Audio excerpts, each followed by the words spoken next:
Black Beauty by Anna Sewell. Chapter 1. My Early Years.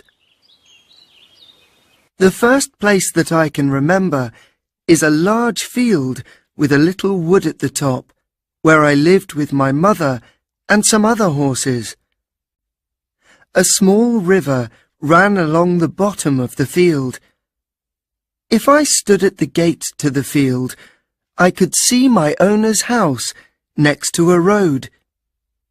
The owner, Farmer Gray, was a good man. He gave us healthy food, and he spoke to us as kindly as he spoke to his children. There were other young horses in the field with me, but I was the youngest. I used to run with them and have great fun. We used to have races, and when the biggest horses got too excited, they kicked, bit the horses next to them.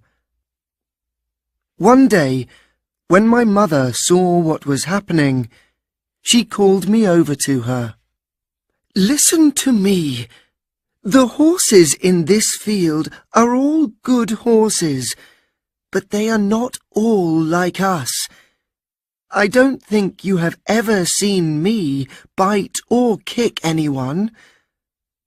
I hope that you'll grow up to be gentle and good. Never bite or kick, even when you are just playing a game." I have never forgotten my mother's advice. I grew into a tall, strong horse with a black coat, with one white foot and a white star on my head. I soon learned how to pull a carriage. Sometimes I pulled the carriage with my mother, and she helped me to learn what to do. "The harder you work, the kinder people will be to you," my mother explained one day. "I hope you find a good owner. However, there are many kinds of men. Some are as good as our owner, but some are bad. We never know who might buy us. Sometimes people don't understand what a horse needs." I found out that my mother's words were very true.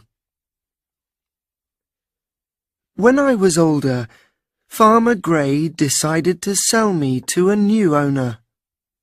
His name was Squire Gordon, and he lived in a big house in a place called Birtwick Park. It was a lovely place to live in, with large fields and comfortable stables. Squire Gordon had a kind helper called John Manley, who looked after me, and I soon became good friends with the other horses in the stables. One was a small fat horse called Merrylegs. He was a jolly, gentle horse who was always making people laugh because of the way he walked. He carried the young children of the family. Another was Ginger, a tall horse with a sad face. Merrylegs told me that Ginger often bit or kicked because people were not nice to her in the past. "Squire Gordon's children used to bring me apples and nice things to eat," said Merrylegs. "But when they knew that Ginger bit people, they became frightened, and now they don't come to visit us horses any more. However, if people are kind to her, she'll soon learn to stop biting," he explained. The next day, Squire Gordon took me out around Birtwick Park. "How is your new horse?" asked his wife when we returned. "He is a perfect horse," he said. "What shall we call him?" "He is very handsome," his wife said. "Why don't we call him Black Beauty?" "Yes, I like that," said Squire Gordon. And that is how I got my name. On some days, I worked with Ginger, pulling carriages. Although Merrylegs said that Ginger was sometimes bad-tempered, I found that she was thoughtful. She always worked hard, so that I didn't have to pull the carriage any more than she did. We soon became good friends. One day, when I was working with Ginger, she told me about the people she worked with in the past. None of them was kind, and some of them were often cruel. She decided that she did not like people and did not want to do what they asked her to. The problem was that some people hit her hard when she refused to do what they wanted. That was when she started to kick and bite people. Then they wanted to sell her, and finally she arrived at Squire Gordon's. However, as time passed, Ginger understood that John and Squire Gordon were different from her other owners. They were always kind and gentle with their horses, and she was happy to do what they asked, most of the time. Then one day, she saw something that showed her that some people could be good. Squire Gordon was riding her when they passed a man who worked for Squire Gordon. The man was angry with his horse and hit it hard to make it go faster. Squire Gordon did not like this. "I've never seen a man who was so unkind to a horse," he cried. "No horse will do what you want by hurting it. The people who work for me must understand that a horse is not a machine." Ginger now began to respect Squire Gordon. After this, she decided she would not bite or kick people any more. "She'll be as good as Black Beauty soon," said John. "All she needed was for people to be kind to her." One day, I was surprised when John brought Merrylegs back to the stable and said, "Don't do that again, Merrylegs, or you'll be in trouble." "What did you do?" I asked him. I was very surprised, because Merrylegs always behaved so well. "Oh, I didn't do much," said Merrylegs. "I wanted to give the boys a lesson, so I threw them on the ground."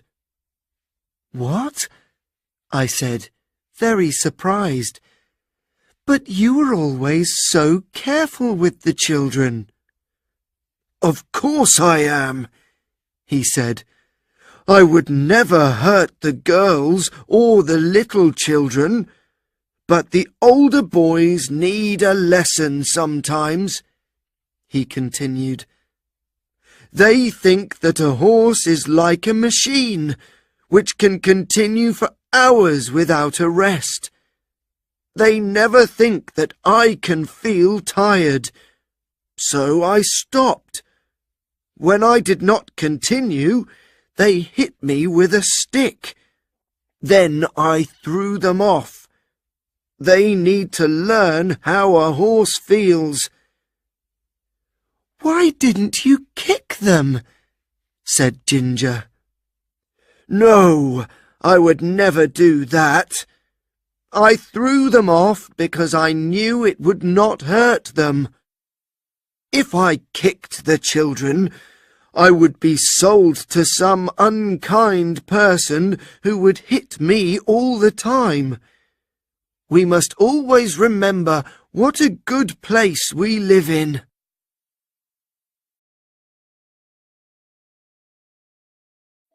Chapter 2. Difficult Journeys.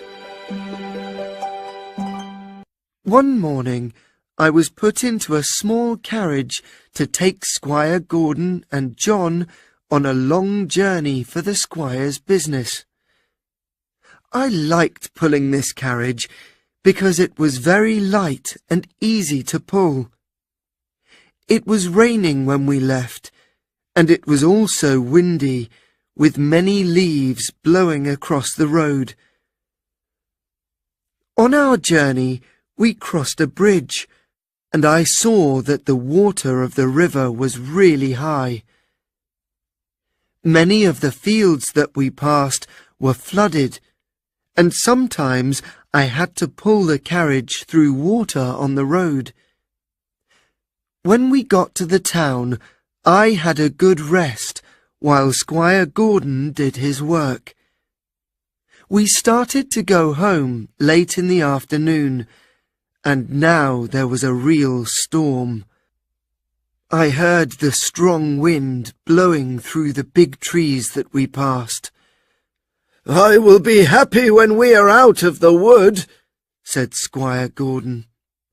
And as soon as he said this, a big tree suddenly fell across the road in front of us with a loud crash.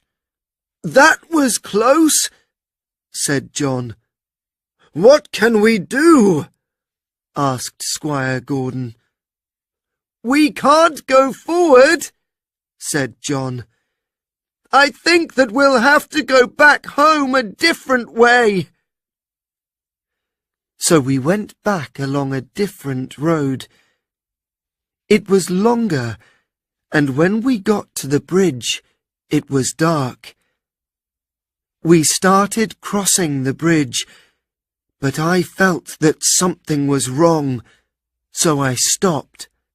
"Come on, Beauty," said Squire Gordon, who tried to make me cross the bridge. "There's something wrong," said John. "What's the matter, Beauty?" I knew that the bridge was not safe, but I could not tell him. Then we heard a man shout from the other side of the bridge. "Stop!" he called.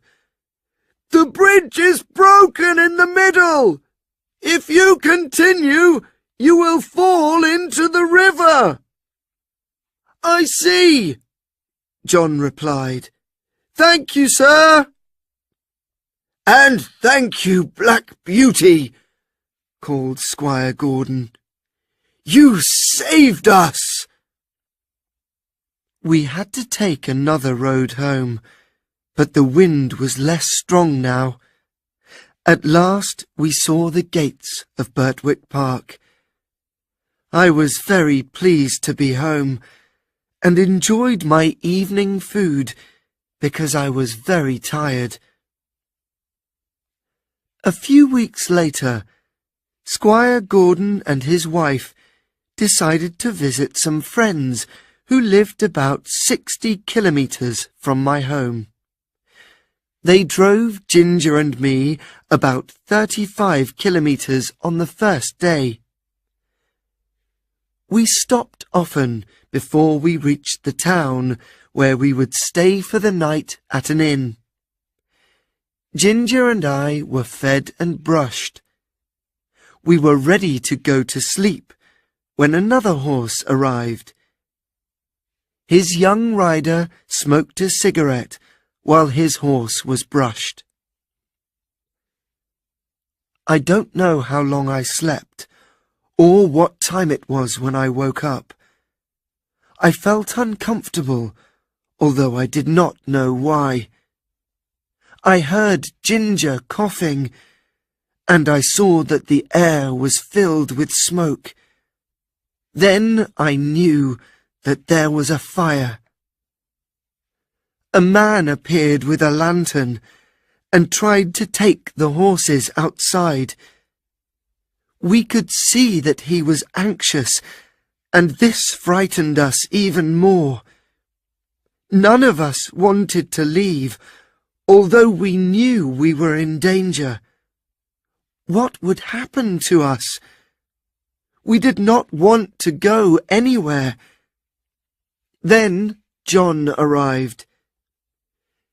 "Come on, my beautiful horses. Wake up, please. It's time to go." He spoke softly and was so gentle with me that I stopped feeling frightened. I slowly followed him out of the building and away from the fire. When I saw that I was safe, I called out for the other horses to leave. Ginger later told me that I had saved her. By now, the fire was bigger, and just as John led Ginger away from the fire, the building collapsed. Finally, some firefighters arrived to try to put out the fire. After many hours, the fire was no more. When we arrived at the house of Squire Gordon's friends the next evening, everyone was talking to John. "It is one of the hardest things in the world to move horses when there is a fire," said Squire Gordon's friend. "What you did to help them was incredible." Chapter 3. Joe Green's Lesson.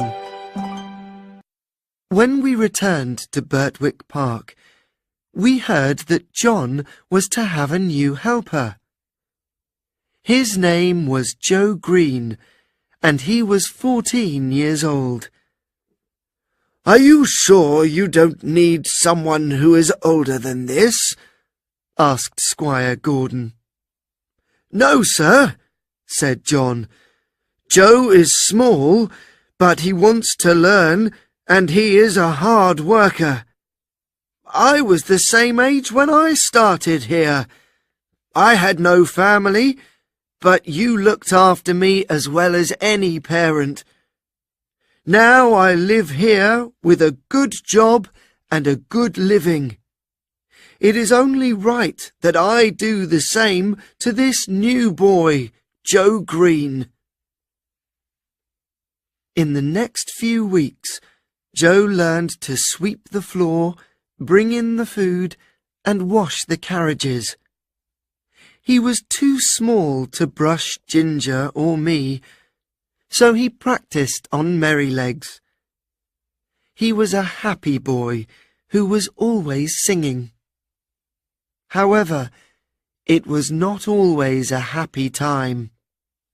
One event happened that stopped Joe singing for some time. John woke me up when it was still dark one morning. Almost before I could open my eyes, he was riding me past the house. "Ride as fast as you can," called Squire Gordon, who was standing by the door with a lantern in his hand. "Take this note to Dr. White. My wife is very ill. When you find the doctor, Black Beauty can rest at the inn." "Yes, sir," cried John, and he rode me as quickly as he could through the village and out along the river. We went through another village, through a dark wood, up and down hills, until at last we came to the town. Everything was quiet, and everyone was sleeping. Finally, we arrived at Dr. White's house. John knocked loudly on the doctor's door. "Mrs. Gordon is very ill. You must come now," said John, passing the doctor the note. "I will come at once, but I have a problem. My son has taken my horse, and I do not have another. Can I ride yours? He's very hot because he has run all the way here, but I think it's the only way to save Mrs. Gordon. I'll stay here, and you can ride Black Beauty." It is hard for me to describe the journey back. The doctor was heavier than John, and not such a good rider. I had almost no energy when we finally arrived back at Birtwick Park. The doctor ran into the house, and young Joe took me inside. All my hair was wet, and I felt so hot. Poor Joe was young, and he did not know what to do. A horse who has just run a long way needs to stay warm and drink warm water. It is a dangerous time for the horse, so someone should stay and watch him too. Joe did not do this. He did not put a warm blanket on me because I was hot, and then he gave me cold water to drink before he went away and left me alone in the stable. I began to feel very cold. All my body ached.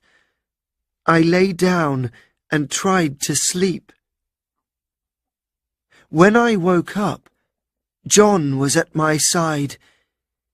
It was difficult for me to breathe. He covered me with blankets and gave me some hot water. He then stayed with me night and day. Squire Gordon also came to see me. "Poor Black Beauty! You saved my wife's life, and now you are as ill as she was." Although I was ill, I was happy to hear that she was well again. Young Joe Green was very unhappy. He knew that I was ill because he did the wrong things that night. Luckily, I became well again in a few days, but I knew that John was angry with Joe. A few weeks later, Joe took me out to take a message to a neighbour. On the way home, we passed a carriage that was full of heavy metal bars. It was taking them to a nearby factory. The wheels of the carriage could not move because the carriage was so heavy, and there was thick mud on the road. 2 horses were trying to pull the carriage, but they could not. The driver was hitting them hard with a whip. "Stop, please," said Joe. "The wheels will not move in this mud." "Be quiet," said the driver rudely. "I can help you take some of the metal from the carriage. Then it will move," said Joe. "Go away," said the driver. "I know what I'm doing." He continued to hit the horses. Joe quickly rode me to the factory and found the manager. Joe told him what the man was doing. "Thank you, Joe," said the manager. "I'll deal with the man. Will you tell the police what you saw?" "Yes, I will," said Joe. The manager went to find the carriage with the metal, and Joe went home. He told John what happened. "You did the right thing," said John. We heard later that the police asked Joe about what he had seen. Joe explained very well, and when the police saw the poor horses, they sent the driver to prison for 2 or 3 months. It was wonderful to see the change that came over Joe. He learned from his mistakes to become a very good worker. John was now very pleased with him. "You look taller than you did last week," said John. Soon Joe was singing happily again every day. Unfortunately, Mrs. Gordon became ill again in the years that followed. The doctor said that she should live in a warmer climate. We heard that Squire and Mrs. Gordon were going to leave England. Everybody was very sad. All Squire Gordon's horses were sold to new owners. Ginger and I were the last horses to leave Birtwick Park, and one morning we took Squire Gordon and his wife to the railway station. We never saw them again. Ginger and I found out that we were going to live at Earlshall Park, the home of a rich earl called Smythe. John took us there the next day and told the new helper, a man called York, that we were the best horses they could have. Then John left too. I felt very sad to see him go. I did not realize that my new home with Earl and Lady Smythe would bring new difficulties for Ginger and me.